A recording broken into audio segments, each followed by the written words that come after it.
Assalamualaikum warahmatullahi wabarakatuh. Selamat pagi, perkenalkan saya Sony Alairahma dengan NIM akhir 027 dari kelas Coastal and Marine Multi-Hazard Analysis B.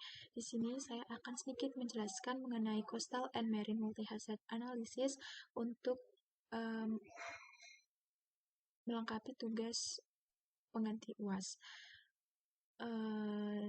Jadi, Coastal and Marine Multi-Hazard Analysis merupakan proses penilaian risiko yang mengidentifikasi dan mengevaluasi berbagai jenis bahaya yang dapat terjadi di wilayah pesisir dan juga laut. Nah, sebelum itu kita akan melihat terlebih dahulu pengertian dari wilayah pesisir itu sendiri.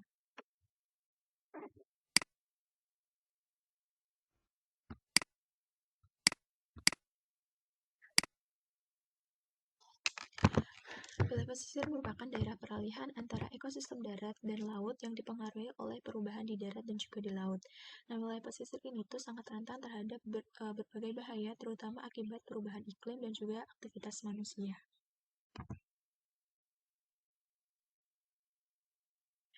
Nah, bahaya sendiri merupakan kondisi berhubungan dengan karakteristik geologis, hidrologis, geografis, sosial, budaya, dan ekonomi pada sebuah wilayah dalam jangka tertentu yang nantinya dapat mencegah, meredam, memiliki kesiapan, dan juga akhirnya memiliki kesiapan untuk mengurangi dampak dari sebuah bencana tersebut.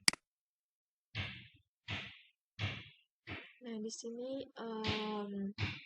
jika bahaya itu satu, maka multi-hazard itu potensi bahaya yang berpeluang menimbulkan bahaya lainnya pada satu tempat atau wilayah yang sama. Jadi, di dalam satu tempat itu bukan hanya terjadi satu bahaya, tapi melainkan bisa dua atau lebih. Nah, pendekatan multi-hazard itu merupakan cara perencanaan dan juga perancangan yang memperhatikan sifat bahaya utama dan juga kerentanan bahaya yang berpotensi terjadi. Kemudian di sini ada macam-macam bahaya pesisir seperti tsunami, banjirop, abrasi, erosi, kemudian kenaikan muka air laut, dan juga lain sebagainya. Nah, untuk mengetahui penilaian resiko yang terjadi, kita harus menghitung terlebih dahulu parameter-parameter yang dapat mempengaruhi terjadinya bahaya tersebut. Yang pertama itu ada kerentanan atau vulnerability, di mana kerentanan ini merupakan kondisi dari faktor fisik, sosial, ekonomi, dan lingkungan yang memiliki pengaruh terhadap proses pencegahan dan penanggulangan bencana. Di kerentanan ini ada empat jenis, di mana yang pertama ada kerentanan fisik. Di contoh yang ada di PPT ini, parameter fisik yang dikaji itu ada rumah, fasilitas umum, dan fasilitas kritis, di mana parameter tersebut memiliki bobot yang berbeda-beda, kemudian juga kelas berbeda-beda. Kemudian untuk perhitungannya seperti yang ada tertera di PPT, bahwa kerentanan fisik sama dengan 0,4 dikali skor rumah ditambah dengan 0,3 kali skor fasilitas umum dan juga ditambah 0,3 kali skor fasilitas kritis. Kemudian yang kedua ada kerentanan sosial. Parameternya di sini ada kepadatan penduduk, rasio jenis kelamin, rasio kemiskinan, rasio orang cacat, rasio kelompok umur, di mana bobot yang paling besar itu terdapat di kepadatan penduduk dan rasio jenis kelamin dan lain sebagainya bobotnya sama, yaitu 10%. Kemudian ada juga pengklasifikasian kelas, ada rendah, sedang, dan juga tinggi, di mana rendah jika jumlah jiwanya lebih dari 500 per kilometer persegi, sedangkan sedang itu 500 sampai dengan rendah kurang dari 500, sedang 500 sampai dengan 1000, tinggi lebih dari 1000. Kemudian untuk perhitungannya seperti yang tertera di PPT tersebut di bawah ini. Kemudian ada kerentanan ekonomi. Parameter yang dikaji adalah lahan produktif dan juga PDRB, di mana bobot yang paling tinggi ada di lahan produktif, yaitu 60%. juga diklasifikasikan menjadi 3 kelas. Kemudian kerentanan lingkungan ada hutan lindung, hutan alam, hutan mangrove, di mana yang paling berpengaruh itu adalah keberadaan hutan mangrove. Untuk itu pembobotan paling tinggi terletak di hutan mangrove. Nah, ini setelah perhitungan tadi, kerentanan fisik, kerentanan lingkungan, kerentanan ekonomi, dan juga lingkungan. Di sini berdasarkan contoh di sini, kerentanan tersebut dijumlahkan, kemudian didapatkan nilai kerentanan, di mana 0,65 ini termasuk ke dalam kelas tinggi, 0,482 ini termasuk kelas sedang, sedangkan kelas rendahnya ada di nilai 0,330. Nah, kemudian yang kedua, ini ada exposure atau keterpaparan, di mana tingkat keterpaparan ini tuh dapat diidentifikasi melalui data tentang topografi dan juga kemiringan untuk menggambarkan kondisi existing atau besar peluang fasilitas infrastruktur, pemukiman, dan sumber kehidupan dari lokasi bencana seperti garis pantai, tebing longsor, dan cekungan itu banjir. Nah, ini contoh dari penilaian exposure, di mana parameternya bisa berubah garis pantai, kemiringan pantai, tinggi gelombang, dan pasang surut.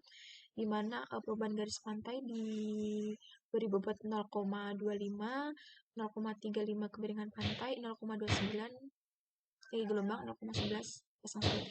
Jadi pembobotan ini berdasarkan seberapa besar pengaruh yang ditimbulkan seberapa besar pengaruh yang akan ditimbulkan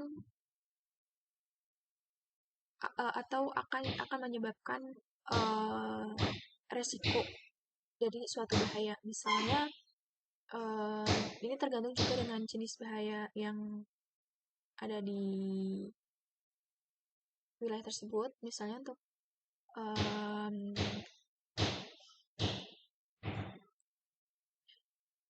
tinggi gelombang itu bisa misalnya untuk bahaya seperti tsunami dan lain sebagainya, itu pembobotannya akan beda tergantung jenis bahayanya dan bahaya yang ada di wilayah tersebut, dan juga parameter yang bisa memperparah atau meningkatkan resiko dari bahaya yang terjadi di wilayah tersebut. Kemudian di sini ada kapasitas adaptif, di mana potensi atau kemampuan wilayah atau masyarakat untuk beradaptasi dengan efek atau dampak yang timbul. Jadi kapasitas adaptif ini bisa mengurangi kerentanan dan juga mengurangi resiko bahaya jika kemampuan adaptifnya ini tuh tinggi. Seperti itu. Nah, ini contoh parameter kapasitas adaptif seperti aturan dan kelembagaan penanggulangan bencana di sana itu bagaimana? Apakah sudah tercapai atau belum? Ataukah sudah bagus atau belum? Kemudian peringatan dini dan juga riset resiko bencana. Kemudian pendidikan kebencanaan, apakah di wilayah tersebut sudah merata pendidikan kebencanaannya atau belum. Kemudian pengurangan faktor-faktor resiko dasar. Kemudian pembangunan kesiapsiagaan pada seluruh ini. Di mana di contoh yang terdapat di PPT ini, aturan dan kelembagaan penanggulangan bencana itu level 1 dan 2. Pencapaiannya masih bersifat sporadis disebabkan belum adanya komitmen. Jadi ini masih di tingkat yang rendah ya. Kemudian di sini nilainya paling rendah itu 0,25. Nah, dari penjumlahan penilaian parameter ini akan mendapatkan kapasitas adaptifnya, di mana di sini itu kapasitas adaptifnya 0,65 itu termasuk ke dalam kapasitas adaptif yang sedang. Gitu. Nah, kemudian setelah kita menentukan parameter-parameter tersebut, kerentanan, exposure, terus kemudian kapasitas, kita bisa bisa menghitung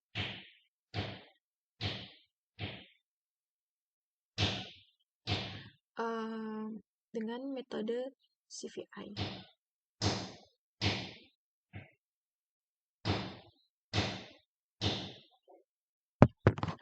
Dan juga AHP.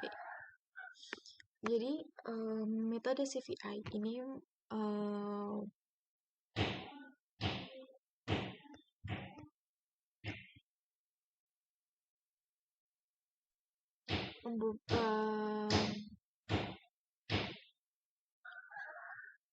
rumusnya ada sigma W1 kali 1 plus W2 kali W2 kali X2, W3 kali X3, W4 kali X4, dimana keterangannya di sini W itu nilai dari parameter seperti perubahan garis pantai, kemiringan pantai, jadi parameter. Terus kemudian yang X1 ini bobotnya. Nah, habis sudah dihitungkan, kemudian diklasifikasikan. Ada yang rendah, sedang, tinggi, sangat tinggi. Di mana sangat tinggi ini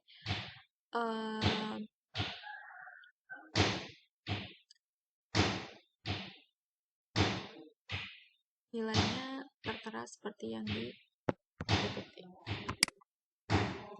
Nah, kemudian ini AHP, ini pembobotan pada setiap jenis kerentanan, di mana rumusnya itu seperti yang ada di PPT.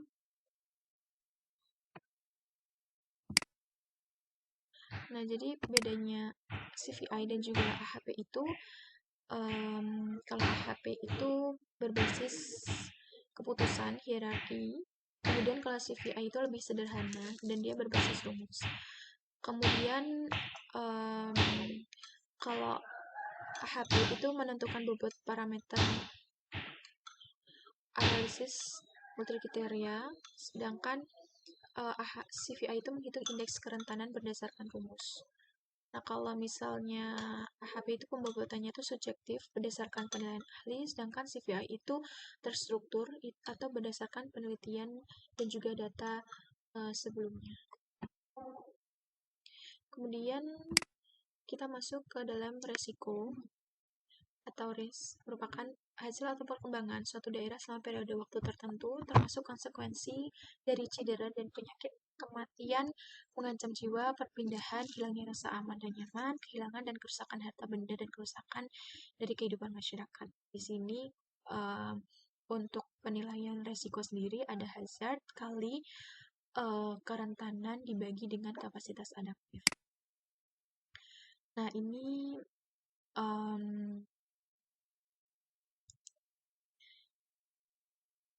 gimana ketika dia resiko bahayanya itu rendah, kerentanannya tinggi, itu resiko bencananya sedang. Sedangkan bahayanya sedang, kerentanannya tinggi, itu dia resikonya tinggi. Bahayanya tinggi, kerentanan tinggi, itu resikonya tinggi. Ini tadi seperti yang di rumus, hazard kali kapasitas kerentanan dibagi dengan kapasitas adaptif. Jadi jika bahayanya tinggi, kerentanannya tinggi. Nah, kemudian di sini ada upaya pengurangan resiko bencana, ada mitigasi, kesiapsiagaan, pencegahan, tanggap darurat, rehabilitasi, dan rekonstruksi.